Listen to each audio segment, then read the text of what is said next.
Olá pessoal, tudo bem? Sou eu, professora Débora Rico, aqui do Rico Domingues Concursos. Pessoal, eu sou professora aqui do curso e sou também diretora-geral aqui do Rico Domingues. Vim falar com vocês hoje sobre o concurso do TJ Paraná. Pessoal, eu vou falar com vocês sobre o concurso e na sequência vocês vão ter aulas demonstrativas com os nossos professores. Então fica ligado, olha só. Primeiro, o concurso TJ Paraná técnico são 100 vagas, uma ótima oportunidade. A banca é o próprio TJ Paraná, apesar que a gente observa que as últimas provas foram elaboradas pela Universidade Federal do Paraná. Então, a banca é o TJ, mas provavelmente quem faz a prova é a Universidade Federal do Paraná. Data da prova não está marcada, mas, gente, concurso super concorrido. Tem que começar a estudar já, com bastante antecedência, ok? Remuneração excelente. Esse aqui, pessoal, é só o básico. Ainda tem auxílio alimentação, auxílio saúde e outras vantagens. E é o básico inicial. Então, olha só, uma ótima oportunidade de você fazer uma excelente carreira no serviço público. O curso do Rico Domingues Concursos. Pessoal, um curso extremamente diferenciado. Acompanha comigo. Aulas aprofundadas com teoria e o nosso grande diferencial, muita resolução de questões, porque só fazendo exercícios, só fazendo muita questão, você pega o jeito da prova, pega o jeito da banca e detona lá no seu grande dia. Turma, então, é exclusiva para o TJ Paraná, 100% focada no edital, na banca. Outro diferencial, que é muito importante, todas as aulas são super atualizadas, gravadas a partir de fevereiro de 2017, e só para a turma TJ Paraná. São gravadas, pessoal, aqui, ó, direto da nossa sala de aula do presencial, com a qualidade audiovisual aí que você merece. Mas são bem atualizadas, bem fresquinhas, os professores gravam de forma bem descontraída, bem didática, direto aqui da sala do presencial, tá bom? Material didático incluso, além das videoaulas maravilhosas, o material didático todo elaborado pelos nossos professores, em PDF e também os slides de aula. E muitos exercícios no material. Redação. Esse é um diferencial para quem comprar o curso com redação. Tem opção com e opção sem correção de redação, ok? Aulões de abertura de curso. Aqui em fevereiro a gente vai trabalhar com aulões de abertura de curso, para dar aquela aquecida. Depois, lá no final do curso, também vão ter aulões de revisão teórica. Lá no final do curso, que vai acontecer em agosto.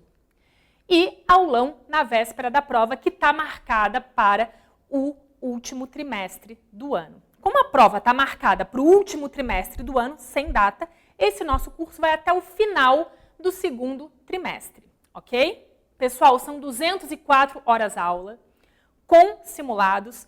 A gente libera 3 aulas por semana, em média.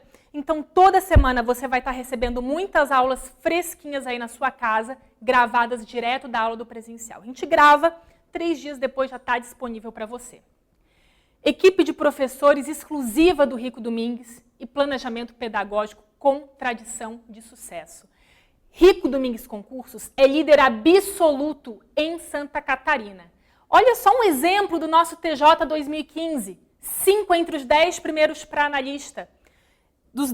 Entre os primeiros colocados, a gente teve 26 entre os 10 primeiros. Por exemplo, primeiro para técnico judiciário auxiliar aqui em Florianópolis, primeiro para analista de sistemas aqui em Florianópolis, primeiro para psicólogo em Araranguá e assim por diante. Uma lista enorme que está lá no nosso site. Pessoal, agora eu quero você no TJ Paraná, com esse sorriso aqui maravilhoso da Paulinha. Paulinha, nossa ex-aluna, hoje servidora do TJ Santa Catarina, primeiro lugar lá para técnico judiciário. Pessoal, já vai treinando o sorriso, já vai treinando a pose, porque eu quero ver você aqui no nosso Hall da Fama. Um grande abraço, força e garra. Pessoal, olha só, agora eu quero que vocês acompanhem uma aulinha demonstrativa de estatuto, comigo, professora Débora Rico, de matemática com o professor André Domingues e de português com a professora Mercedes Bonorino. Então, continuem aí com a gente, 5 minutinhos com cada professor e também visitem o nosso canal no YouTube, que tem muitas videoaulas de vários professores do Rico lá para vocês acompanharem, tá bom? Grande abraço! Olá pessoal, tudo bem? Eu sou o professor André Domingues, aqui do Rico Domingues Concursos. É um grande prazer estar com vocês nesse vídeo e vou mostrar agora para vocês uma questão para vocês que vão fazer TJ do Paraná agora 2017. Isso mesmo. Eu separei para vocês uma questão do último concurso, e é a questão número 28, lá de 2013. Vamos dar uma olhada na questão? Me diz assim, ó. Após o processo de recuperação de uma reserva ambiental, uma espécie de aves que havia sido extinta nessa reserva foi reintroduzida. Os biólogos responsáveis por essa área estimam que o número P de aves dessa espécie, T anos após ser reintroduzida na reserva, possa ser calculada por essa expressão aqui. E aí vem a pergunta. De acordo com essa estimativa, quantos anos são necessários para dobrar a população inicialmente reintroduzida? Essa é uma questão bem legal, porque está na matéria exponencial. Exponencial, eles adoram trabalhar com expressões, equações, inequações e também funções. Como é que eu sei que uma equação, uma inequação, uma função é exponencial? Ela é sempre exponencial quando tiver elevado a n ou a t nesse caso. Nesse caso está elevado a t, ok? Ô professor, então isso é uma função de população de aves, onde eu tenho no expoente a variável t, que representa o tempo t em anos. E uma questão bem legal de desenvolver, função exponencial. Vamos lá então? De acordo com a estimativa, quantos anos serão necessários para dobrar a população inicialmente reintroduzida? A primeira coisa que eu tinha que fazer nessa questão 28 era descobrir exatamente qual é a população inicialmente reintroduzida. Então, nessa questão 28, lá no concurso, tinha que fazer o seguinte, olha, letra A, eu preciso descobrir primeiro qual é o tamanho da população que foi inicialmente reintroduzida, ou seja, para um tempo t igual a 0 anos. Então, no tempo 0, no início, quanto que foi reintroduzido? Como é que eu vou descobrir isso?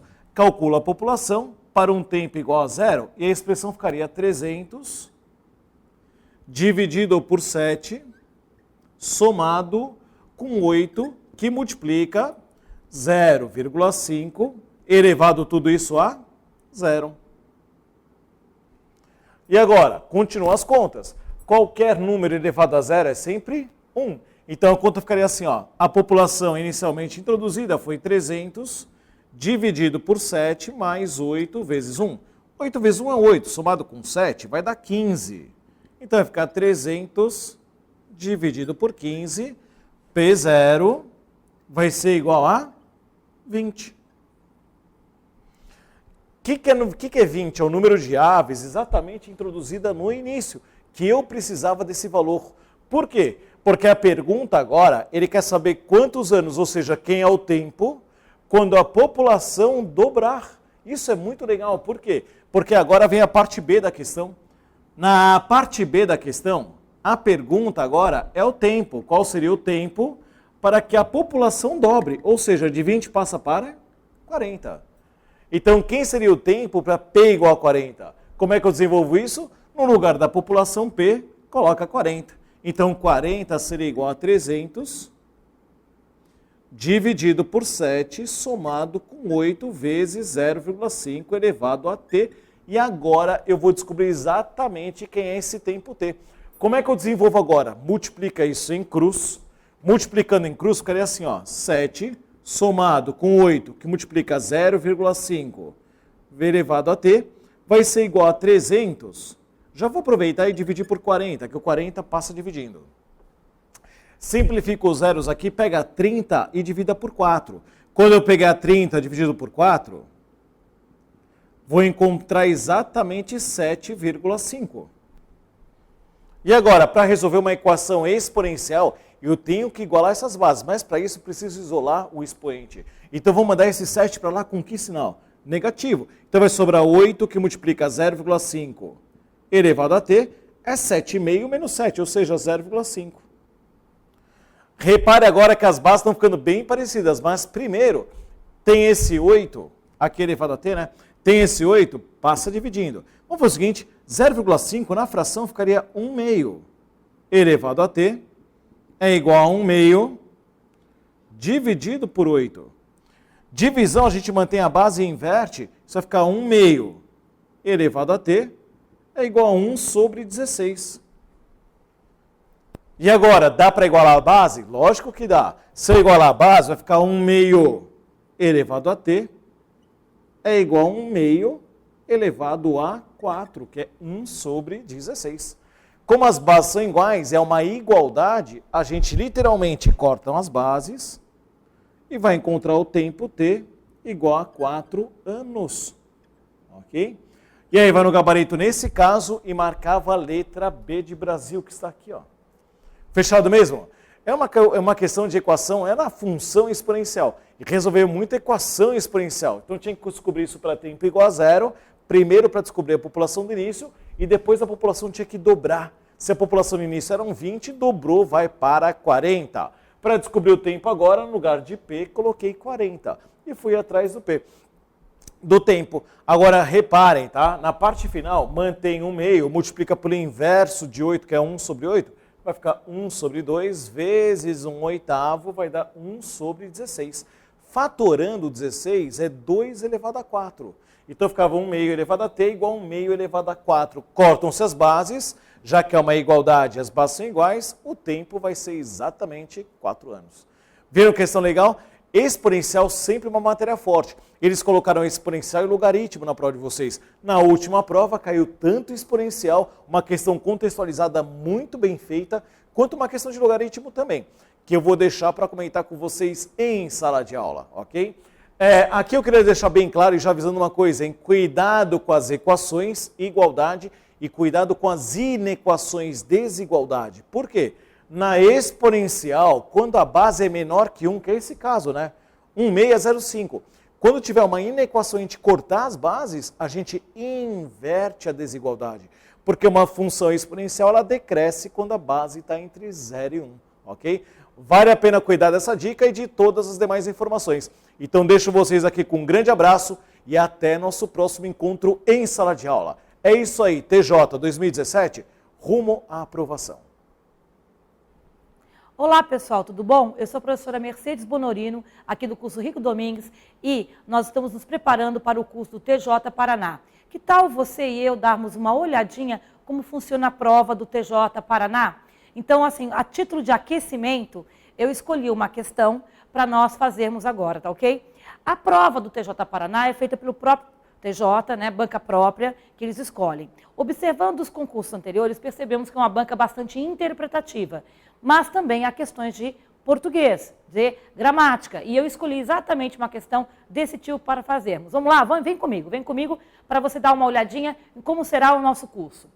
Aqui eu peguei uma questão que pede, tá, uma questão gramatical, observe, vamos direto ao enunciado. O predicado tornou-se coisa do passado, na linha 13, tem como sujeito.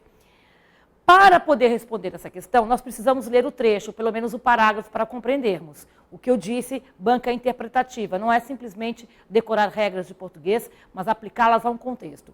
Verifique comigo, então, vamos ler juntos o trecho onde se encontra o predicado tornou-se coisa do passado. Comigo, vamos ler?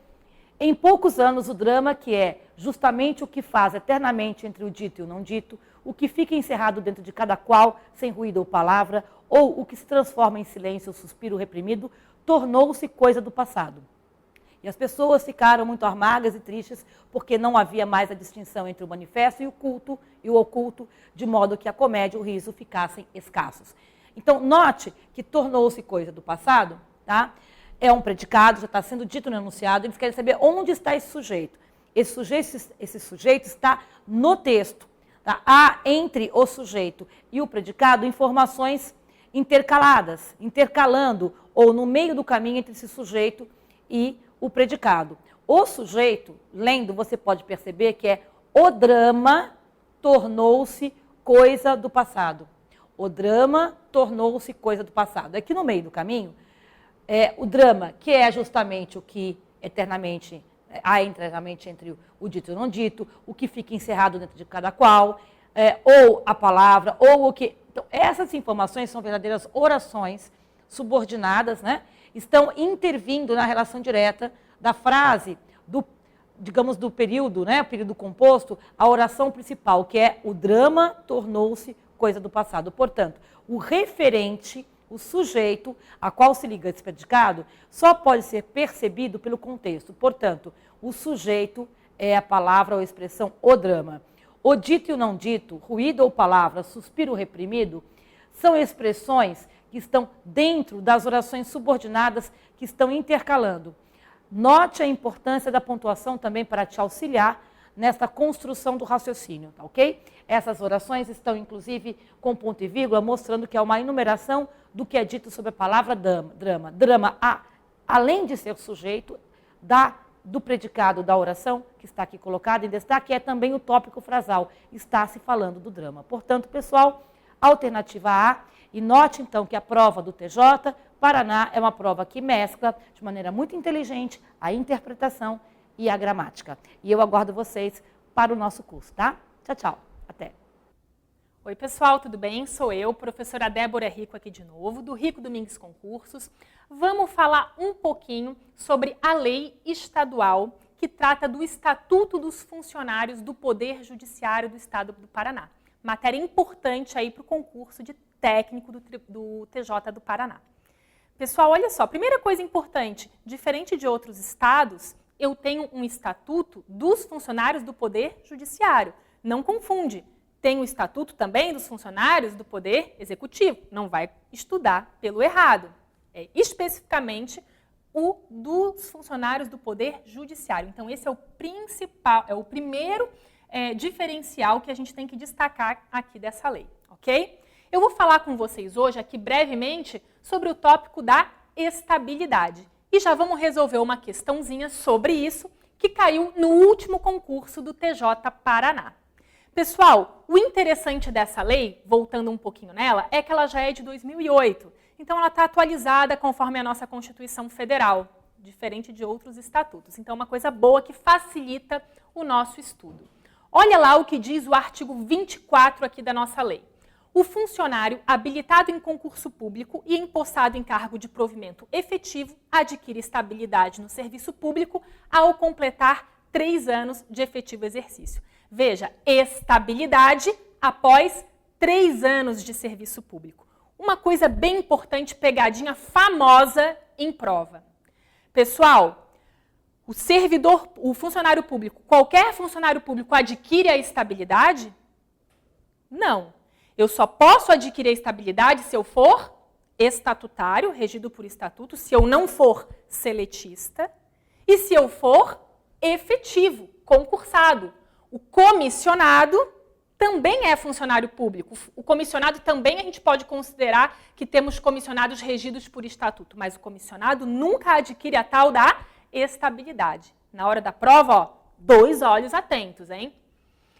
Bem, então, importante a gente lembrar que são 3 anos, conforme o Estatuto e conforme a Constituição Federal, e que é só o efetivo que adquire essa estabilidade. A estabilidade com a qual você vem sonhando, né, pessoal? Isso mesmo, sonha, foca, estuda. Essa lei, quando você estiver estudando, você já vai mentalizando, você lá, com todos os benefícios do Estatuto, que eu tenho certeza que você vai usufruir deles. É só ter persistência, força e garra.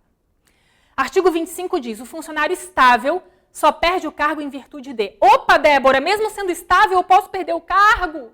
É difícil, mas pode, tá bom? Você tem que lembrar. Quando? De acordo com a lei, sentença judicial transitada em julgado, ou seja, uma decisão da justiça da qual não caiba mais recurso, transitada em julgado, não dê mais para recorrer. Segunda opção, decisão em processo administrativo. Veja, então, pode o estável perder o cargo, mesmo que não seja por decisão na justiça, seja uma decisão administrativa, tá? Decisão em processo administrativo disciplinar. De acordo com a Constituição Federal, vale lembrar que tem que ser o quê? Assegurada a ampla defesa e o contraditório. Tem que ter direito de defesa. Terceiro, decisão derivada de processo de avaliação periódica de desempenho, na forma de lei complementar federal, assegurada a ampla defesa. Então, veja, eu posso ter avaliações periódicas de desempenho e mesmo estável perder o cargo. Isso vem com a ideia do princípio da eficiência, né, que entrou na Constituição Federal em 98. Não basta eu só ir lá, bater o meu ponto e fazer as coisas dentro da lei. Mais do que isso, eu tenho que buscar sempre os melhores resultados. Então, se o servidor não está sendo eficiente, pode perder o cargo. Débora, isso vai acontecer comigo? Gente, é raríssimo, né, um servidor estável perder o cargo. Na prática, muito difícil disso acontecer. Mas a gente tem que lembrar na hora da prova, de acordo com a lei, quais são os casos em que o estável perde o cargo. E ainda tem uma quarta situação aqui. Corte de despesas com pessoal, conforme disposto na Constituição e legislação federal. Pessoal, a Constituição Federal, lá no final, lá na parte do orçamento, no artigo 169 e seguintes, ela coloca um limite de gastos com pessoal. E se União, estados e municípios estiverem extrapolando o limite de gastos com pessoal, que na verdade, se a União, estados e municípios estiverem extrapolando o limite de gastos com pessoal, pode cortar. Aí diz a Constituição Federal, corta pelo menos 20% dos comissionados, e aí depois pode cortar os servidores, inclusive os estáveis. Na verdade, quem coloca, a Constituição diz conforme limite estabelecido em lei complementar. Aí o limite é colocado lá na Lei de Responsabilidade Fiscal. Então, veja, para ajuste de gastos com o pessoal, se estiver gastando mais do que deve, também pode haver o corte de servidores estáveis. Tá bom? Bem, pessoal, super importante, então, essas questões referentes à estabilidade. Isso cai bastante em concurso. Vamos observar uma questãozinha do TJ Paraná, do último concurso TJ Paraná para técnico. Questão 31. O Débora, isso caiu, vai cair de novo? Gente, as bancas adoram repetir as coisas, pelo amor de Deus. Por isso que eu falei aqui no curso, o que a gente vai fazer? Muita questão, muita questão, muita questão. Vamos ver, ó, acompanha comigo. Sobre o funcionário técnico judiciário estável, nos termos do Estatuto dos Funcionários do Poder Judiciário, que é o que a gente está estudando, é correto afirmar. Letra A. Completado 2 anos de exercício, o funcionário será considerado estável, podendo ser exonerado somente em razão de condenação criminal transitada em julgado. O que está errado aqui? Acabamos de ver. Errado 2 vezes, lembra? Fala aí para mim. Muito bem. Ó, completados 3 anos de efetivo exercício, não 2. É que ele é considerado estável. E, segunda parte, também está errado. Só pode ser exonerado em razão de condenação criminal transitada em julgado? Não, né? A gente tem várias situações aqui. O estável pode perder o cargo. Uma das opções é condenação judicial, nem precisa ser criminal, transitada em julgado. Mas temos mais outras 3 situações. Ok? Não é a única, então. O que mais? Letra A errada. Letra B. Um funcionário estável pode perder o cargo em razão de inassiduidade habitual, bastando para o seu desligamento ato motivado de seu superior hierárquico. Primeira parte, pode perder por inassiduidade habitual? Pessoal, aqui a gente não consegue responder. Mas mais para frente lá na lei, no estatuto, vocês vão ver quais são os casos de demissão, em que ele pode, em um processo administrativo disciplinar, ser demitido. Uma das causas de demissão é a inassiduidade habitual, que é quando o servidor falta por 60 dias ou mais intercaladamente num período de 12 meses. Gente, num período de 12 meses o cara falta 10 dias, vai trabalhar 5, falta mais 10, trabalha mais 7, falta mais um pouco. E aí, em 12 meses, faltou 60 dias intercaladamente, é inassiduidade habitual e é caso de demissão, tá bom? Isso a gente vai ver em detalhes também durante o curso. Então, aqui a gente está na letra B. Pode perder o cargo em razão de inassiduidade habitual. Essa parte está certa. Bastando para o seu desligamento o ato motivado do superior hierárquico? Aí não. Como a gente viu, tem que ter decisão em processo administrativo disciplinar. Bem, o que mais? Letra C. A avaliação de desempenho constitui condição para a aquisição da estabilidade e tem como finalidade avaliar a capacidade de aptidão do funcionário para o exercício do cargo. Essa está corretíssima. É exatamente o disposto no artigo 20 da nossa lei. Não coloquei aqui nesse slide, eu coloquei só o 24 e 25, mas é exatamente o que está no artigo 20, tá bom? Corretíssimo. Letra D. O funcionário habilitado em concurso público e empossado em cargo de provimento efetivo ou nomeado para cargo em comissão adquire estabilidade ao completar 3 anos. Aqui o pessoal fica muito focado no número. E aí, olha, 3 anos, estabilidade, é isso mesmo. Cuidado, a pessoa se confunde, ela não vê. Ela não vê o que está ali, que é o quê, gente? Cargo em comissão. Não, cargo em comissão não adquire estabilidade, é só o efetivo. Mas a pessoa acaba passando batido, né? A pessoa, não você. Porque você é uma super pessoa e vai estar super atento na prova. Então, a correta realmente é a letra C. Pessoal, força, garra, continue acompanhando o Rico Domingues. Espero vocês aqui no curso do TJ. Grande abraço.